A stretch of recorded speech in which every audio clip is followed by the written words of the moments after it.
Hello, ladies and gentlemen. Welcome back to Starcaster Mark. The Stars win. Final score 4-1 against the Vancouver Canucks. Miiko Rantanen gets his second goal in as many games. Don't ask if there was a goalie in the net. It doesn't matter. He's got 3 points in 2 games. He's a genius. And yeah, Stars bounce back great on the second night of a back-to-back against a tough team that's probably scrapping right now, and Stars take care of business. I'm Chris. I'm here with my brothers James and Ryan. What did you guys think about the game? Pretty boring game from the start. I mean, obviously the Stars are on the second night of a back-to-back. Secondly, the Canucks just cannot score goals, and that has been their storyline the entire season.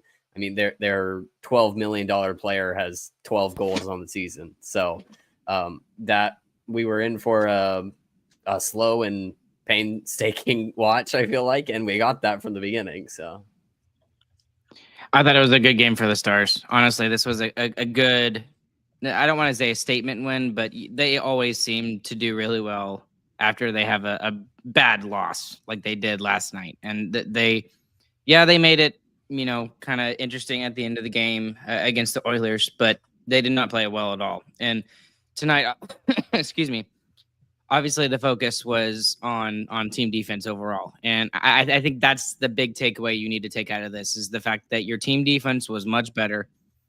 Yes, okay, it's the Vancouver Canucks, but you only allow 1 goal tonight. And then Casey DeSmith was not overtaxed here tonight, but he was very good. And when he needed to make a good save, he did. So, right. I mean, that's pretty much it. I get what you mean by saying it's not really a statement win, but it kind of is. They responded the way they needed to after giving up 5 against the Oil, and they respond by playing a good team defense game. And of course, Casey DeSmith helps us out a ton. We got a bunch of super chats. We'll jump right into those first. Here's Nate G. The Stars at night are big and bright. Y'all didn't clap. Great. Deep in the heart of Texas. Thanks, Nate G. That's a regular chat from Nate. Appreciate it. Sorry, was that Brandon? Was I on tempo? You were not, and you're a band director. You should be ashamed. Brandon said, Granlund got the monkey off his back, and you should too. Join the Who Care Clubs and support the Chambers brothers. Perfect. I love that. Gives us a talking point and gives us a shout out. So, yeah, Granlund finally scores a goal. It felt like he could have scored 4 already with Dallas, but it's good to see him get on the score sheet in the goal column tonight. Yeah, especially after having an empty net earlier in the game, too, and kind of messing that one up a bit. Yeah. He was at harder angle on that first one, but this one is just it's even more wide open. I mean, there's no chance he didn't score tonight. He's had a lot of chances the last couple of games, and you can see it. It's just he wasn't able to bury him, or he just couldn't get a full shot off. And as soon as I saw it, I was just like, please. My hands went to my head, and I was just like, please bury that. He did. So he finally gets in the goal column, even though that's his 9th point in 13 games as a Dallas Star. He's been great on the assists. Yeah, I was about to say, it's just like, again, I know that this is his first goal as a Dallas Star, but really, who cares? Honestly, the way that he's been performing has been excellent. And that really has been his bread and butter throughout his career. His assist numbers have always been almost double his goal numbers. So he's doing what he needs to, but we like to see those goals go in. And I think he's the kind of player that can be like a Vern Fiddler late in the playoffs. Like he gets you the goals when you really need him. That's just the kind of vibe I get from him. And then Ryan Gardner, another regular with the super chats, says a lot that guys can come in and immediately contribute to the team. Great win, slap hands. Also, hi, James. Miiko Rantanen, I think we kind of mentioned that on that emergency pod that we did when we got him, is that he is going to fit into the Stars system so seamlessly. And I think he absolutely has. It's been so easy for him to play with the Stars, the way they do it. And he's even we see him with a different line combination here tonight. One, because Rope's out, but then even when Johnson's moved to the top line, it gets scrambled up a little bit more. And he was perfectly good in all situations, I thought. He's really starting you're really starting to see like why he's getting $12 million a year, and he's getting significantly paid over every other Dallas Stars player, and there's a reason for it. He looks significantly better. Yes, and well, I don't want to say he looks significantly better, but you can see that he's got a skill level that's just a little bit above everybody else. It feels like, and we haven't even seen him do what he can do in the playoffs yet. So that's really where that $12 million is going to come in. So we'll have to wait and see. But so far, so good. 3 points in 2 games and a goal per game. If he does that till the end of the season, great. And he also has tertiary assist, if you want to call it that. He has the faceoff win on the second goal. Oh, did they give him that assist? No. Oh, It's a third assist. It doesn't. oh, I tertiary. get what you're saying now. I get it. That was lame. Anyway, I thought it was funny. one area where Rantanen and the Stars in general really struggled tonight was the power play, which is kind of shocking. If you get a 4-goal game on the second night of a back-to-back, you feel like a couple power play goals have got to be a part of that, and it wasn't. The power play was actually probably as bad as it's looked since we've come back from 4 Nations. I agree with you, but it still didn't look terrible the entire time. But it definitely did not look up to par with where it has been the last couple of months. That being said, you're going to win games different ways. They found a way to win a different way. I'm not worried about it. You're not going to have your power play clicking every single game. Now, that being said, you can look at the power play here tonight and kind of criticize it and be like, well, the zone entries in particular were very bad. And that's something that they've been on pretty well with Rantanen in the lineup or without him. They've been really good with that. So I think that was the big glaring thing on the power play. And honestly, that's more of a big plus towards Vancouver than a negative towards Dallas, in my opinion. I mean, they absolutely stomped special teams tonight. Yep, I was going to bring up Ryan's comment. He said the same thing. Vancouver had a great PK, yeah, and I 100% agree. They were extremely aggressive on the Stars, gave them no time and space. I thought that was the best part of Vancouver's game here tonight, was how well they killed the penalties. It was super, super aggressive. It was awesome to watch the Canucks do that. We see Harley get another goal to start it off on a little kind of a fluky one. It's trickled around in front, but it's good to see him continuing to rack up those goals. What did y'all see from Harley there? Yeah, there's a really, it's a crazy thing that he actually gets into that spot. The defender tries a diving poke check on Lyubushkin on the boards, and Harley takes advantage of that instantly, slides into the middle of the ice and waits for the puck to come to him. And it's lucky that the puck goes in, but even if Lankinen didn't knock it into his own net, Bork is right there to tuck it in. So I thought it was really good awareness from Harley to take advantage of a defenseman kind of overextending a bit. Yeah, and there wasn't really much on that play, like you said, Chris. It was just they had forecheck, they were getting their forecheck going. It just goes up to the point.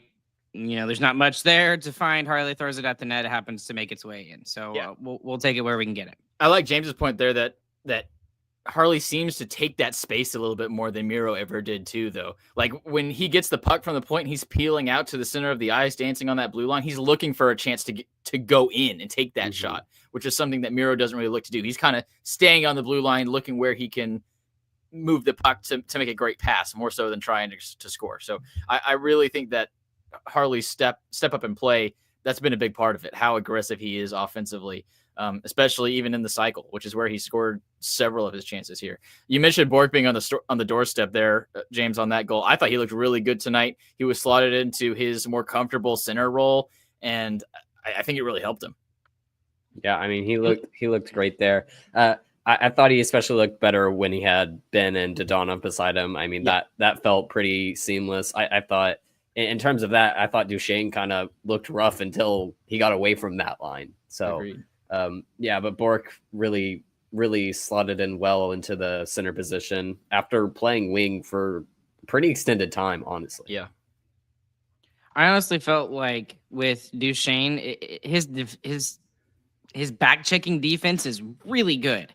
So, like, if it's off the rush, it seems like he's normally there. But if it's like cycle in his own zone or something like that, he seems to get off and he loses his person, which that kind of happened tonight. That's exactly what happened tonight. He's on his defenseman up on the point. He does a give and go, and Duchesne doesn't follow him, and that's how he got so wide open on that play. It was a great read by that defenseman too. I'm wondering if they looked at some film on the bench there and saw, hey, Duchesne's not following his guy after he gives off. I really think that could have been something, because it was so he passed it off and immediately went to the net, and that's a defenseman that's not a goal scorer. It's a normal play too, though. It's very common for the give and go type of thing. I think it's more of just misstep from Duchesne, I mean, is just complete brain fart, because that is something that you could see the second the goal went in, you're like, ooh, that Duchesne messed that up very badly. Total miss. Now, to be totally honest on that particular goal, I think we can give a lot of credit to Vancouver, though. I mean, there is a lot of times we criticize our own players, and sometimes it's literally just because it was just a really good play by the other team. Now, both can be true. I just think it was more of a good play by Vancouver there, because, I mean, Forbort was, I mean, it was wide open. And, I mean, Duchesne normally is there, but sometimes he's not. He wasn't there on that play. But that's someone, when you're playing man, someone doesn't get that wide open ever when you're playing man defense, unless you mess up. So they do like a weird. Go ahead. Sorry. Go ahead. James. It's just the reason he's so open is because Duchesne just left him. They kind of do like a weird zone man-on-man hybrid thing. I don't know if y'all have seen that from the Stars. I don't think it's really zony at all. I think they're just they readily give up their players and pass it off if there's any kind of weird movement between them. You know, like in basketball, when someone sets a pick, you just switch guys. I think that the Stars just easily do that. I don't really think it's very zony, because you can see a defenseman all the way up at the point for the Stars defense. It happens. Another thing I want to talk about was Zachary's comment here. Oh, someone else commented, so I missed it. This one. Zachary said, every offensive zone attack looks deadly when Rantanen is on the ice. And that's 100% true. That's something that in the playoffs, I think we talked a lot about last year, especially when playing against the Avs and against the Oilers, is like anytime McKinnon's on the ice or McDavid is on the ice, you're just holding your breath and just hoping that they don't score, because it feels like they can whenever they want to. And it definitely feels that same kind of way with Rantanen for the Stars, which is something different that I feel like we really haven't had a guy that can take over that way. It's nice to have a guy on this side of the aisle now, isn't it? And it's something that even in the first game we saw, there was like some plays where it looked like Rantanen was like out of space or something, and he just make a quick little play and you'd be like, oh, it wasn't like a gasp moment, like oh my gosh, that was amazing. It was just like okay, that was it's a pretty good play. It's not. We see Duchesne do that every once in a while with his speed. Same thing with Rope, but Rantanen has been doing it consistently the last 2 games. What's kind of different with what Rantanen finds is that typically he finds it from the boards into the slot. And the amount of times that he does it in a game is kind of stupid. Like it doesn't make any sense. He's getting pressured on the board. There's no more space. There's a dude right on top of him, and he finds the perfect pass to the dude who's wide open to this line. He picks the puck off the board so effortlessly. It's so easy for him. It seems like that's something I really noticed too, James. It looks awesome. And another thing to point out here tonight that we haven't talked enough about, Ryan saying DeSmith was a DeWall to tonight. Don't you did think. That's a little bit of a stretch, Ryan, but I'll take your comment and use that to talk about how great DeSmith was, and he really was. He made some massive saves. He didn't have the rebound control like we like to see, really, but he was super scrambly and really fought for every puck that was coming near him tonight, and he did exactly what you want your backup goalie to do. I honestly thought he was one of the Stars' best players tonight, and especially on the second night of a back-to-back, that's kind of what you need from a guy like that. Robert tweeted this on X. Last season with Vancouver, he was 12-9-6 with an .895 save percentage, and this is Casey DeSmith. This year with Dallas, he's 12-6 and a .913 save percentage, and that was, I think he's won like 10 games since December 1st or something like that. Which for a backup goalie, that's pretty handsome. That's pretty good. So he's been really good for the Stars, especially the last couple of months here. Yeah, he's won 5 straight. Yeah, which is pretty awesome. And the Stars have given a lot of goal support as of recently, but still, as a backup goalie, winning 5 straight is pretty awesome because you get put in some terrible situations. Yeah, and honestly, I think a big part of him being so much better is he is the backup in Dallas. I mean, on Vancouver, he was Demko is completely injury prone, and he's constantly in the spotlight. He was the number 1 for a long time, and it obviously took a toll on him. But with him being in this backup spot, I mean, he's been spectacular. Yep. It makes me wonder whether we will see him more down the stretch, because we've talked about lately how Ottinger has not been as sharp And I don't know if that's just the way the Stars play in front of DeSmith compared to Ottinger.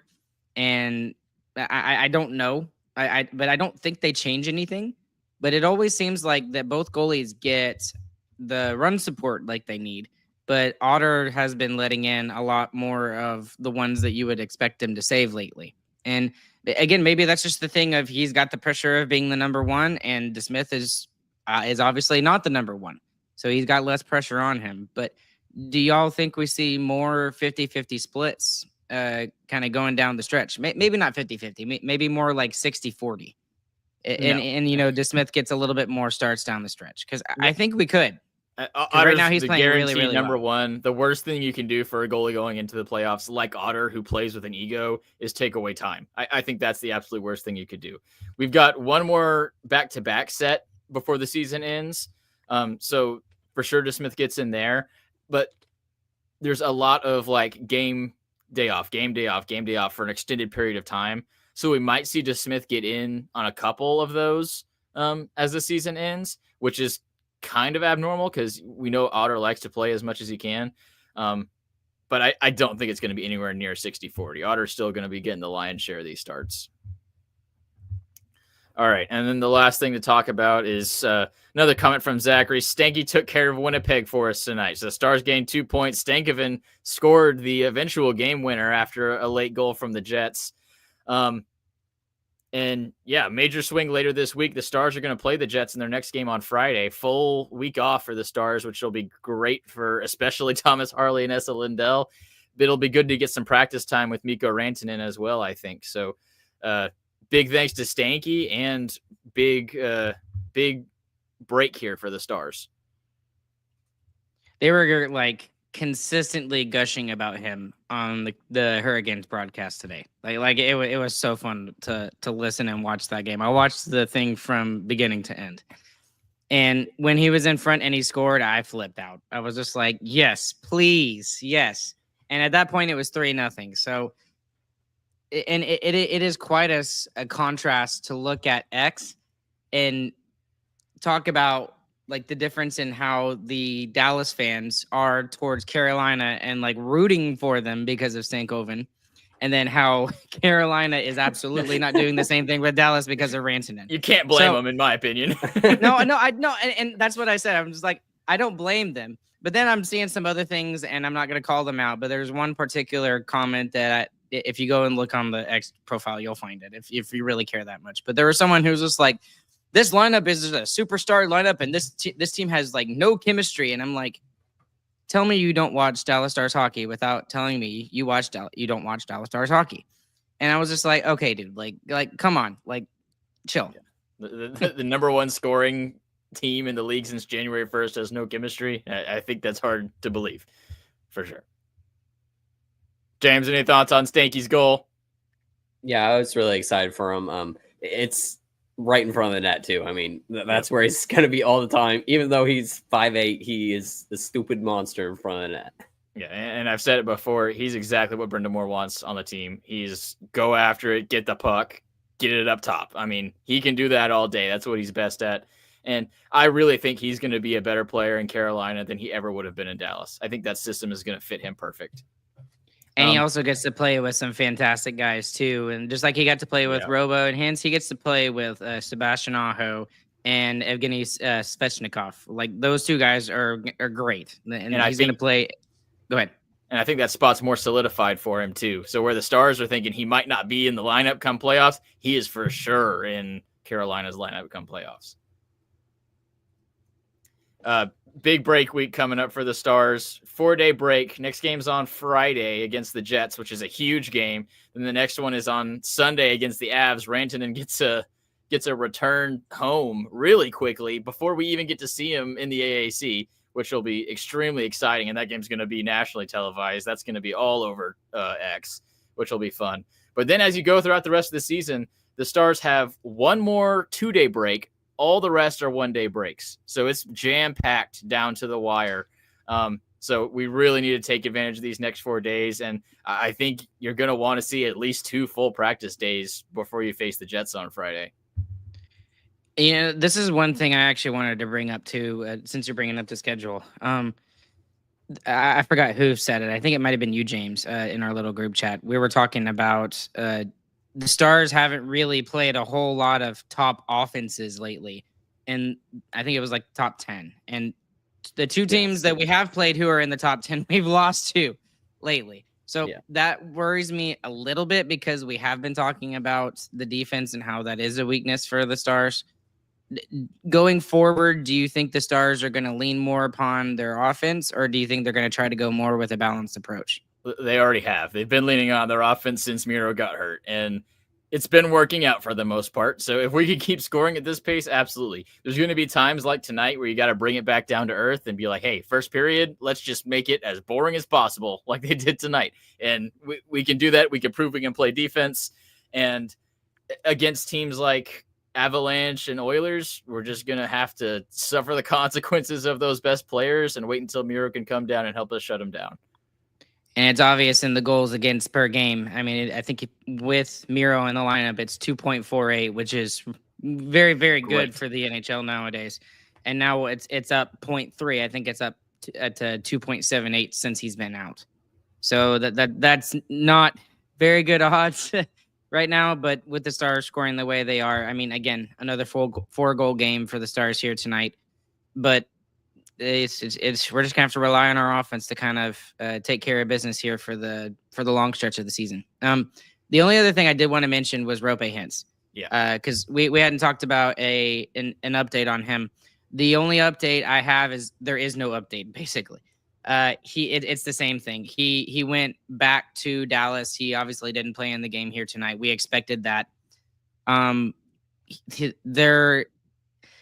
I didn't see this last night after while we were doing the podcast, but the word a lot of people were using was optimistic.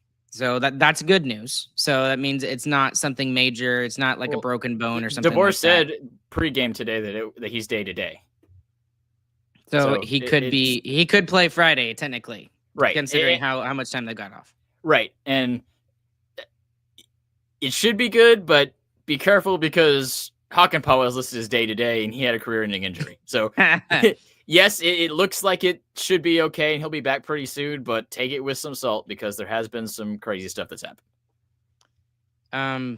Natalie over there too saying, "Do we know when Sagan and Miro return?" It's probably with Sagan. It sounds like it's going to be game 1 of the playoffs. He'll be ready.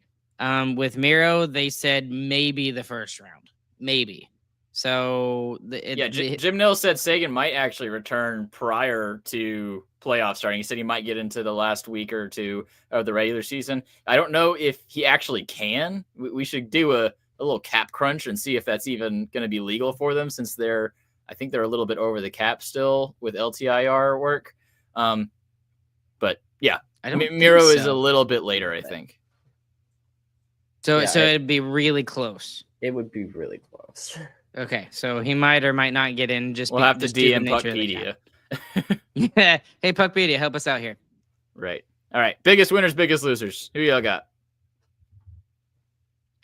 For me, I'm going to go with DeSmith tonight. And because I'm just going to pull the razor and just be like, he was our best player tonight. And you need a really good, solid backing, especially after the game the Stars had yesterday, which, yes, it was slightly Otter's fault, but the team defense was also not good around him either. So Casey DeSmith, for the most part, a little bit of the team defense. Biggest winner. James. I'm giving mine to Jason Robertson. He played almost 20 minutes of ice time tonight, and he had that crazy shift in the third period, mind you, on the second night of a back-to-back, where he gets all the way back in the zone, breaks up a play, takes it the other way, and scores with Duchesne's help. I mean, that was a nuts shift from him, and that really kind of locked the game, honestly, for me. Because even when Vancouver was pressing, it never felt like they were going to get 2 more to tie it. Yep. And people say he's not a two-way player. My biggest winner, Ryan did it last night. I'm going to do it tonight. Matt Dumba. He had another great game. Probably his 2 best back-to-back.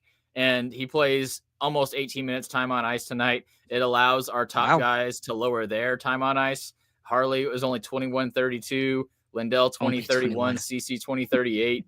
So it was a great game for Dumba. And if he can keep playing like this as we go down the stretch, who knows? Maybe our defense goals allowed will drop like they were before. It's weird because it feels like that bubble might have affected him more than any of us were thinking, even because I feel like as soon as he got that bubble off, he started playing a lot better. Yep. I'm also starting to wonder if he keeps his spot in the lineup in the playoffs if he keeps playing like this. Because we talked about how Stankoven might not be in the lineup because he only plays on the power play and he doesn't score and stuff like that. Well, Dumba's on the power play unit right now, and I know that might change with Miro coming back in the lineup, but it will. Might change. I was trying to give him a little bit of leeway, Chris. I was trying to be not on the power play. Don't say wrong things. I didn't say the wrong thing, as I said might. But if he keeps this play up, I think he will get in the lineup over CC. Yeah, well, and right now, has more time on ice than Bichel and Lyubushkin, and tonight he deserved it. I don't think he'll get in over CC because CC has actually been fantastic since he came to Dallas. He's been way better than anyone has given him credit for. He's consistently our third highest minute eater, and he's been pretty invisible, which is exactly what we want CC to do. So I think right now CC's outplaying Dumba and Lyubushkin. So I disagree with who you say he's going to swap out for, but he has been playing himself into a lineup spot as of recently. Yeah, and CC actually has 6 assists now since joining the Stars, including this game tonight.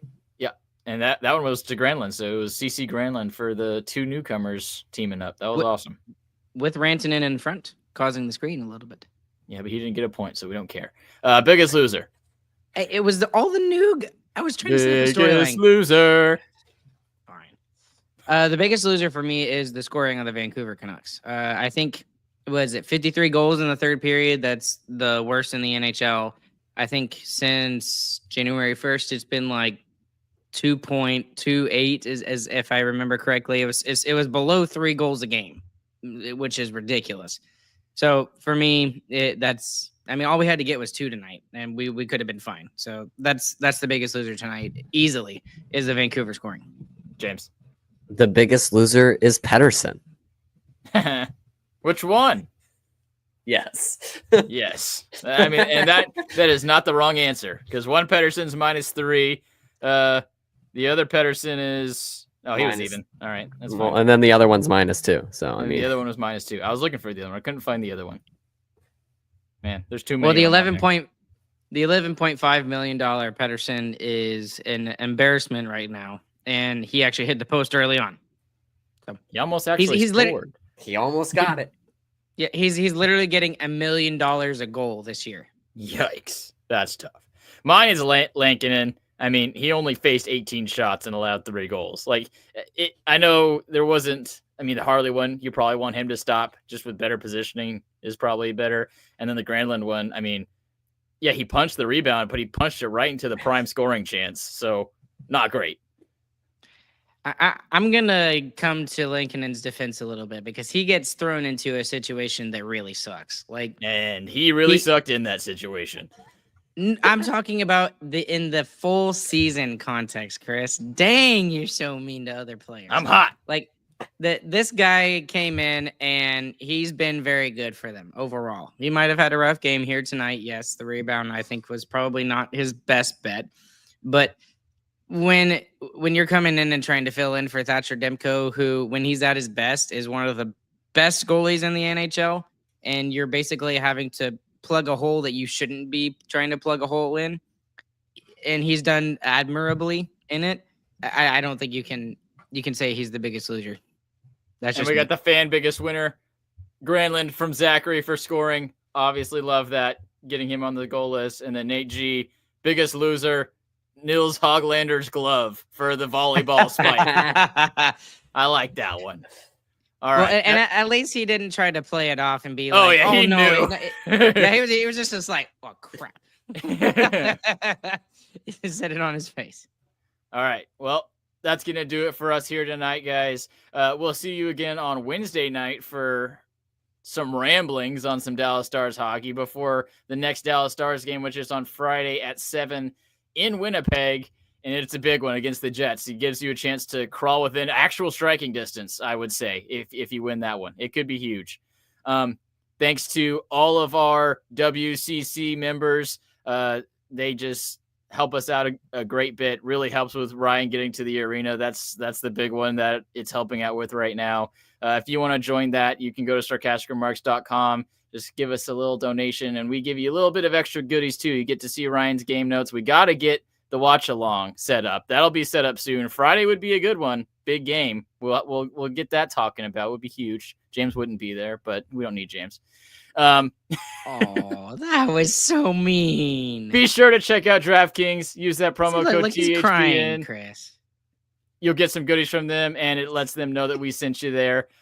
Check out the website, sarcasticremarks.com, and the merch store, sarcasticremarksshop.com. By the way, WCC members get some, they get the merch at cost. So you get some benefit there. Even if you just want to buy a shirt, join WCC, then buy the shirt. Big.